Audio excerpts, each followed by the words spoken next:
U.S. Navy to evacuate 5,000 as military preps for Hurricane Irma. The U.S. military has ordered the evacuation of over 5,000 personnel from a Naval Air Station in Florida in preparation for Hurricane Irma. Irma is now a Category 5 storm and one of the strongest ever recorded in the Atlantic. Currently, it is threatening to slam into Caribbean islands including Puerto Rico and the Virgin Islands with potentially catastrophic force on Wednesday. The National Hurricane Center said, the military is braced for it to hit the U.S. mainland and the current forecast suggests it could strike Florida over the weekend. More than 5,000 military active duty, civilians, contractors and families based at Naval Air Station Key West have received mandatory evacuation orders, according to U.S. Navy officials. The officials familiar with the evacuation plan say approximately 50 to 60 personnel will stay to man essential functions at the installation. The commander of the U.S. Navy Region Southeast ordered the mandatory evacuation of non-essential personnel and dependents from NAS Key West to safe haven within 300 miles of Atlanta,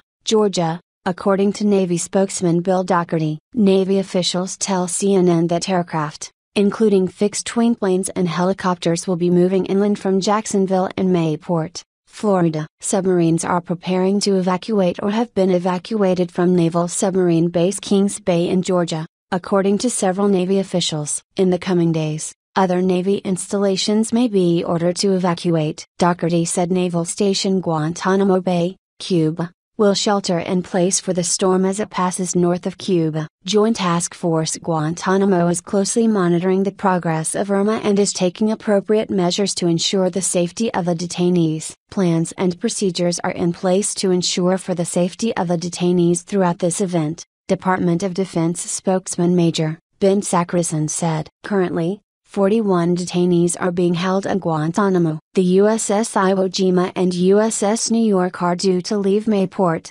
Florida as early as Tuesday and head to Norfolk to load up with disaster supplies. They will be on standby for any request for assistance following Hurricane Irma, according to two U.S. Navy officials. The USS Kearsarge and USS Oak Hill, which were headed to provide relief in the aftermath of Hurricane Harvey, are staying off the east coast of southern Florida for the next few days, out of the path of Irma, awaiting a decision as to whether they will proceed to Texas or be ready to help with Irma, according to a military official. The U.S. Air Force is preparing plans to relocate the majority of F-16 aircraft from Homestead Air Reserve Base in southern Florida, spokesman Carl Patrick Ryder said. The 53rd Weather Reconnaissance Squadron based at Keesler Air Force Base, Mississippi, commonly known as the Hurricane Hunters, is scheduled to fly later this week to help monitor the storm's development, he added. Ryder also told CNN that Air Force search and rescue teams that were assisting in Texas have returned to their home stations to recover and prepare for a potential response to Hurricane Irma. People rushed to stores in Puerto Rico on Tuesday,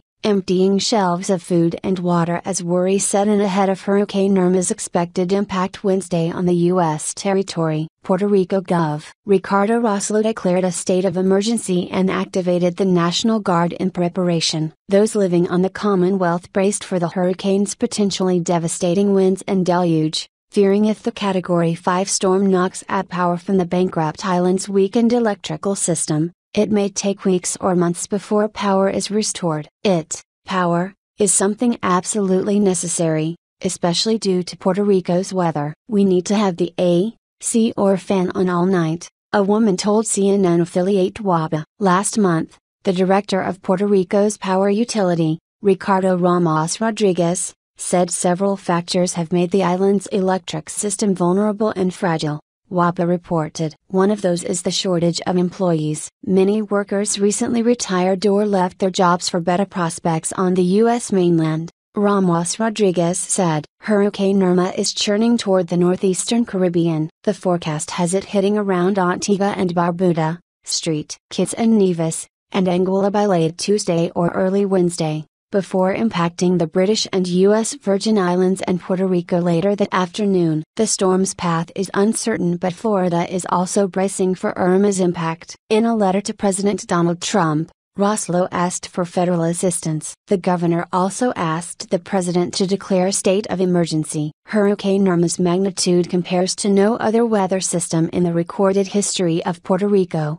Roslo wrote. Thus, the required assistance is crucial to lessen its impact on the island. Government officials have identified more than 450 shelters across the island for citizens in flood-prone areas, the governor wrote. In San Juan, things were calm, barely a breeze rustling through palm trees as people stood in long lines at a Sam's Club, stocking up on water and gas canisters. We've never been through anything like this. We're used to earthquakes, said Julie Goodman, who moved from Hermosa Beach, California, to Playa de Naguabo with her husband, Ron. The retirees had already shored up their home by putting up storm covers. Oana Martinez, who was also in line at the Sam's Club, said she finally found a store that still had water after trying a few stores. Martinez, who has an 11-year-old and a 14-year-old, said she is worried about Irma's impact. Public schools and officials at the University of Puerto Rico campuses have canceled classes,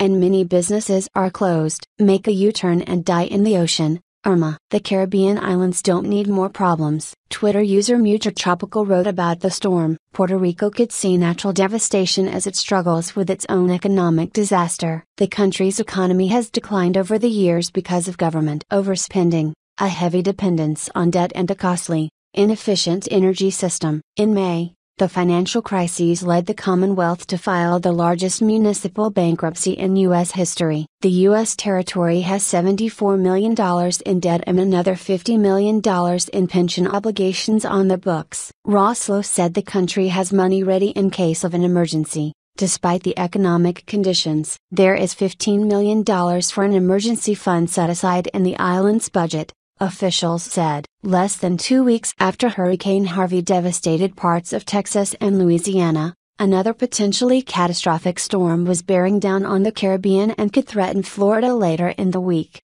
the National Hurricane Center said Tuesday. Hurricane Irma had strengthened into a Category 5 storm, one of the most powerful ever recorded over the Atlantic Ocean, with maximum winds close to 185 miles per hour. According to the Weather Service in Miami, only Hurricane Allen in 1980 was more intense, with winds peaking at 190 miles per hour. Irma was expected to remain a Category 4 or 5 storm for days as it barrels through the Caribbean, bringing life-threatening wind, rain and storm surges to some of the northern Leeward Islands as soon as late Tuesday, and to the Virgin Islands and Puerto Rico on Wednesday. Although it was too soon to be certain of the storm's future path, the Hurricane Center said, the chance of direct impacts from Irma later this week and this weekend is increasing in the Florida Keys and portions of the Florida Peninsula. Everyone in hurricane-prone areas should ensure that they have their hurricane plan in place, the National Hurricane Center said in a statement. Officials from Puerto Rico to South Florida urged residents to begin planning evacuations, as store shelves emptied out on some islands. The decisions that we make in the next couple of hours can make the difference between life and death, Puerto Rico Gov. Ricardo Rosler said, according to the Associated Press. This is an extremely dangerous storm. With Texas still reeling from Hurricane Harvey, which drenched the region with record-shattering rain and was blamed for at least 60 deaths, authorities in Florida told residents to prepare for the worst. Officials in Monroe County, where the Florida Keys are located, said they would be issuing mandatory evacuation orders, but urged tourists and residents not to wait and risk getting stuck in traffic. My wife is leaving the Keys today. She would rather go to the dentist than sit in traffic, said Martin Centerfoot, the Monroe County Emergency Management Director. The sooner people leave the better. If ever there was a storm to take serious in the Keys, this is it. Key West International Airport was scheduled to close Wednesday night, and all tolls were suspended on Florida roadways until further notice. Gov. Rick Scott declared a state of emergency Monday for all 67 counties and on Tuesday,